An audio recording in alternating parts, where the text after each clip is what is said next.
Are you a business owner stuck in fear, doubt, and worry about what the marketplace will look like in the future? Then this show is for you. Strap on your seatbelt and get ready to disrupt and innovate. Here's your host, Lisa Levy. Today, it's my pleasure to introduce Cathy Baillargeon, also known as the Chief Cathy Officer of Virtual Cathy. She is a former business consultant turned powerhouse entrepreneur who's built one of the most trusted virtual assistant companies serving small business owners, healthcare practitioners, executive professionals, and nonprofits around the world. With a deep understanding of what it takes to scale and delegate effectively, Cathy has become the go-to expert on all things virtual support. She's passionate about helping leaders get out of the weeds so they can focus on what really matters: growth, impact, and success. Whether it's navigating the future of remote work, knowing when to ask for help, or building a virtual team that feels like family, Cathy brings insight, warmth, and real-world experience. Cathy, welcome to the conversation. Thank you so much. I'm so excited to be here. I am so excited to have this conversation because as an owner operator myself, right, there are so many things that I've done for the last 16 years that I probably should have given up years ago and would have made exponential growth in the business. But let's talk about why today it's so important to understand and talk about virtual assistants and getting that sort of help. Yeah, absolutely. I think it was really the tides turned on this industry really when COVID hit, when people were at home, when people had to downsize their company gravely, when they really got to a point in their life where it's like, why am I doing all of this when I could get affordable fractional support without having to go through the rigmarole of hiring even a part-time, full-time individual. I think COVID was really a time of reflection for a lot of business owners as to why they were in business and how they wanted to do business going forward after everything settled. And so with virtual assistants, again, you can have support even as little as like a couple hours a week, but it makes such a big difference in kind of that mental health for business owners. It gets them ready for when they want to scale into having a full-blown team. It's really building those delegation skill sets that a lot of people don't just naturally have, especially for us that like maybe they've never managed anybody. And so this is kind of like a stepping stone to them scaling their business up in a deliberate, affordable way. You teased in that, right, about the art of delegation. And right, depending on where we're sitting in our professional journeys, we may have led big teams previously, but stepped into the entrepreneurial world and had to become jack of all trades and figure it out for ourselves. Yeah. Or there's people out there who are just truly entrepreneurs and who have never had that corporate experience where they have a hierarchy and staff and support in any way. We may take the idea of delegation for granted. Talk about how it's really not actually a subtle art. It is not a subtle art that I believe because, again, everybody kind of has their own different kind of background. Even if somebody comes from corporate into their own thing and they're now finding themselves needing to hire support, there's a completely different feeling to hiring and managing the people in your business versus the people in somebody else's business, right? There's kind of there's so much personalness that goes into it. Your business is your baby. Your nonprofit organization is your baby. And now you are entrusting people outside to kind of love your baby as much as you do. And so that's such a difficult conundrum that a lot of business owners find themselves in. And even though, again, they might have these management skill sets, sometimes it doesn't translate when it comes to delegating their own work off because they've been doing it before for so long. There's a pride to it, right? There's maybe even a guilt to it where it's like, oh, I should be doing this myself. I can do this. I have been doing this. Why should I be, who wants to actually take this on? And so there's all of these emotions, different emotions that business owners have when it comes to delegating that makes it, that this it really does lean into the practice makes perfect for a lot of people. Delegating, if it doesn't come naturally to you, then you've got to start practicing the communication that goes behind it, the intention, the time, the effort that goes behind it, for sure. And with that also, I think, right, comes the empowerment to others. Yes.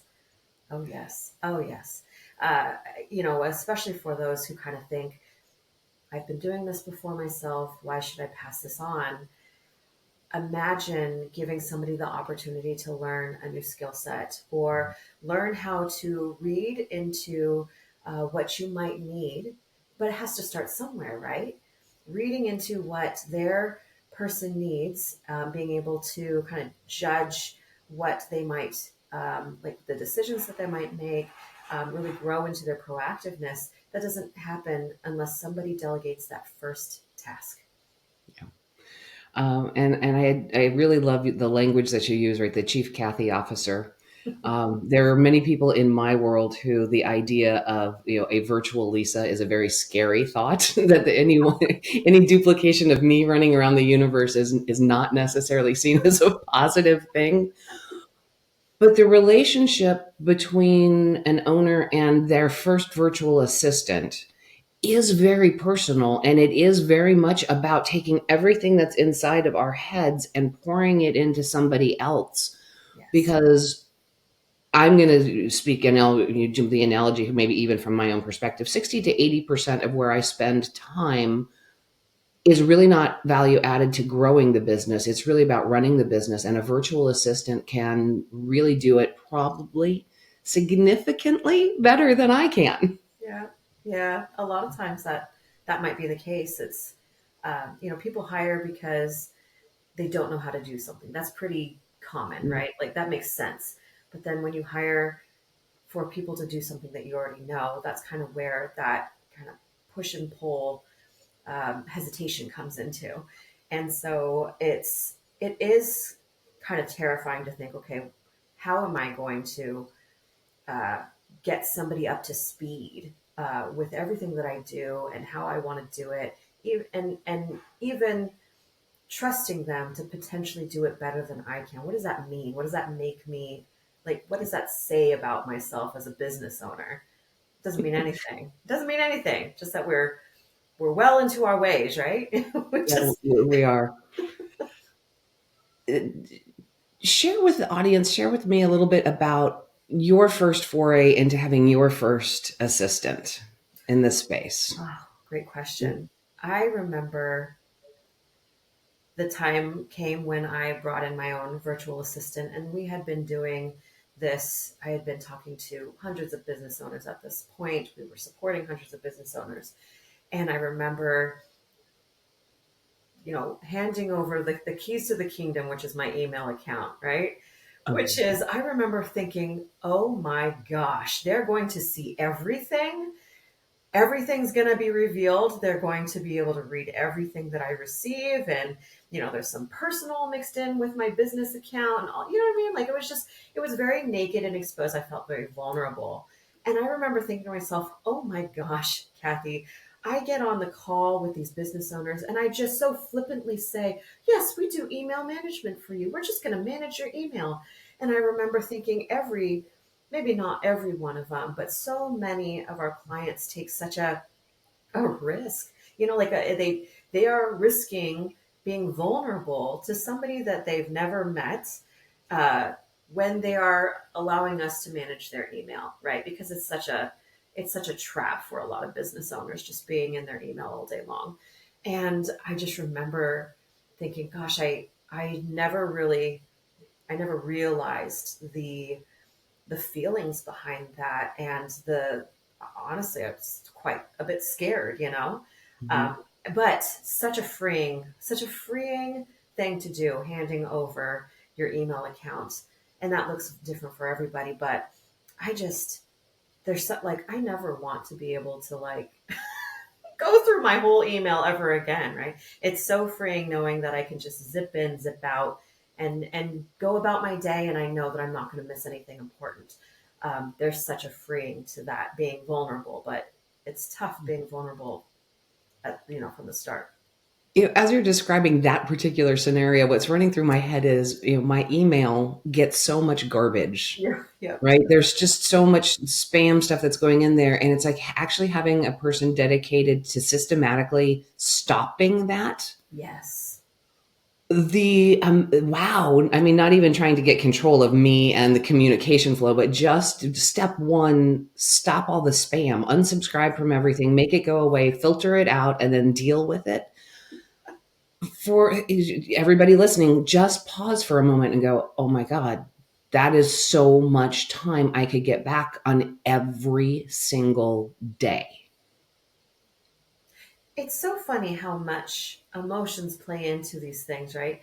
I know for myself, like when I get on an email list and then I start receiving emails, I feel guilty unsubscribing to things. I don't know if it's just me, but it's like, oh man, I just got this freebie from them and and so I should probably stay on their email for a little bit. I don't know if anybody's ever felt that way.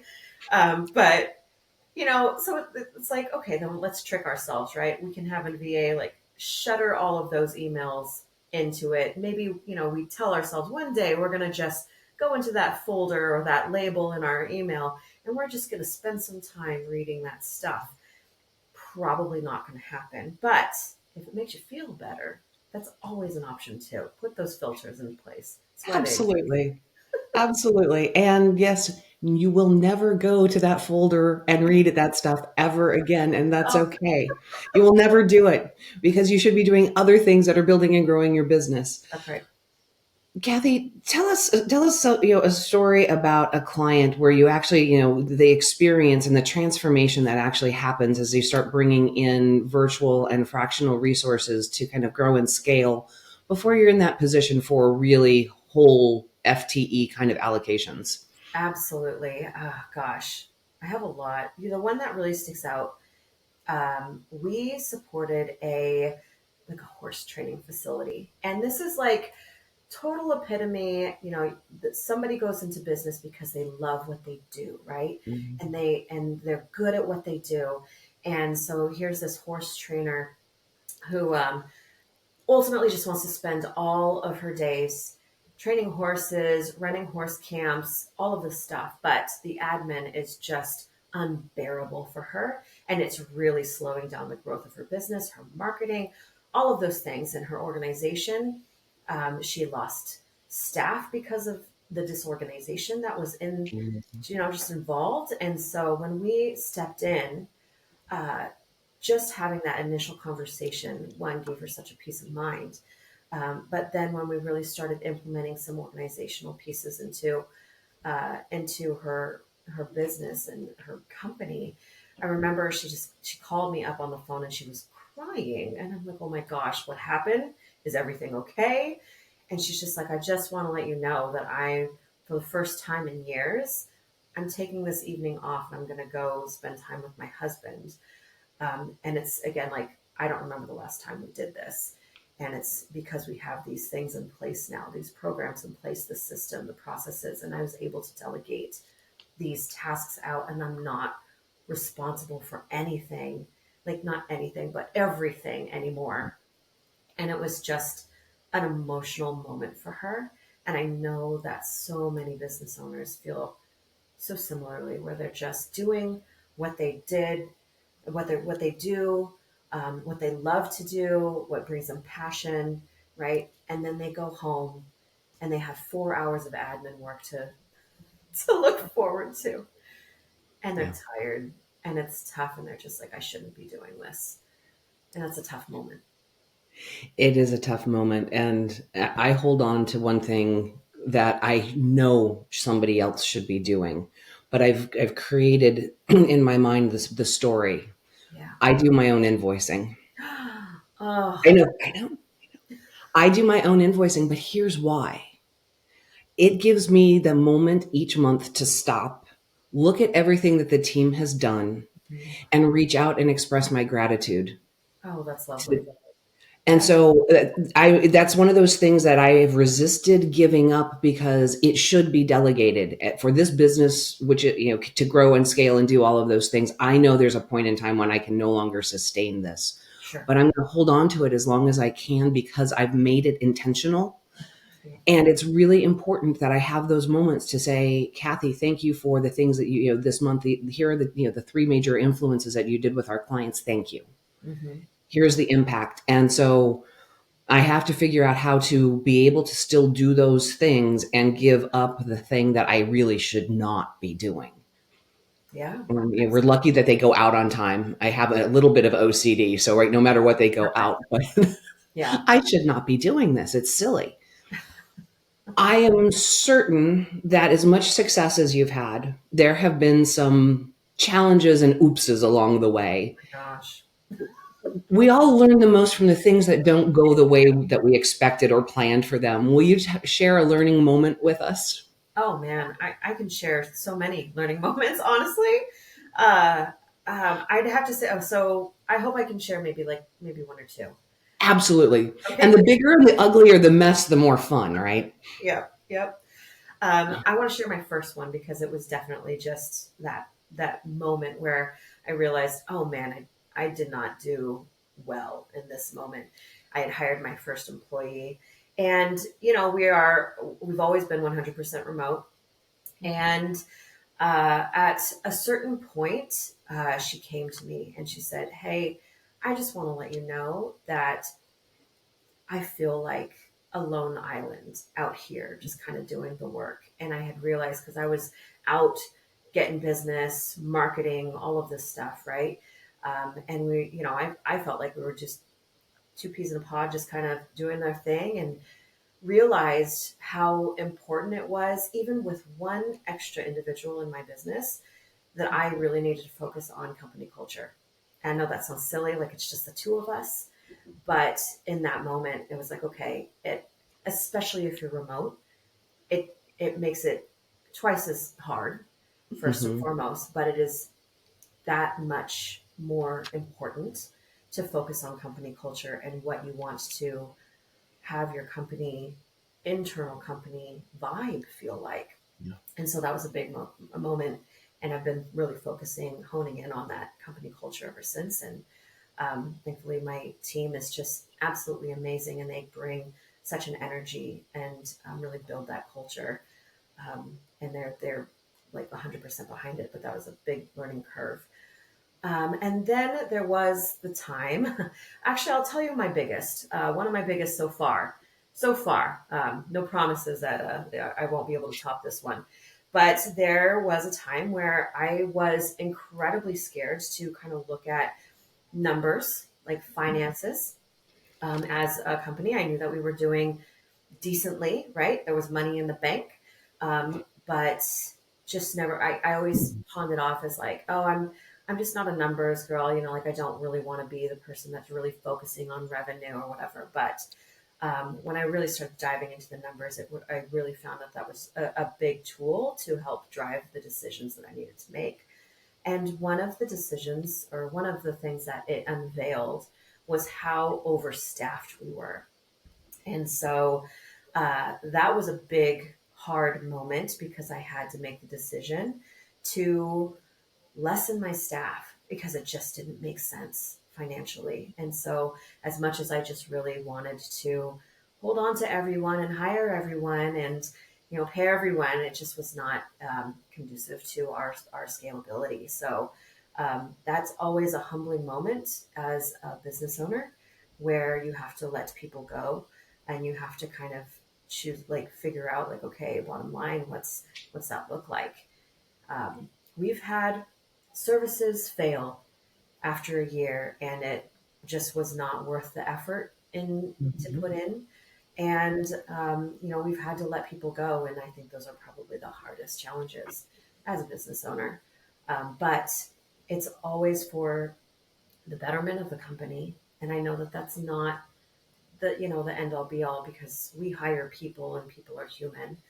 Um, but like the culture that you build on will kind of help lessen that and have people understand. Absolutely fantastic. That will be in the show notes so it's easy enough for people to find out. And Cathy, I've really enjoyed our conversation today. You've taken us on that journey when, as an entrepreneur yourself, but really to the audience, tying into, we probably all went in and started our businesses because we're passionate about something. And just because we're passionate about it doesn't mean that we're good at the administrative and business side of running a business. And so finding that balance between being able to do the things that drive us and having people in our corner, our assistants, there to help us do the things that we should not be doing, have a place to delegate so that things get the real attention that they deserve. And as leaders, being vulnerable enough to understand that there are things that we are getting in our own way of. Cathy talked about handing over the keys to our email. And while that is kind of the lifeblood, the heart and soul of everything, it is also really liberating when what you're seeing in your email is actually the stuff you need to do something with and not all the noise that the world creates for us. You shared with us a story about one of your clients who found peace of mind in being able to finally, after years, spend an evening with her husband. Time is that one commodity that none of us we can't make more of it. And so we need to use it wisely. And culture eats strategy for breakfast every day. I've just butchered a Warren Buffett idea, but Cathy, you shared with us that change and that need, especially in a 100% remote workforce, which is a really attainable model, regardless of what the noise is that's out there today. 100% remote is very doable and very scalable if you're intentional about culture.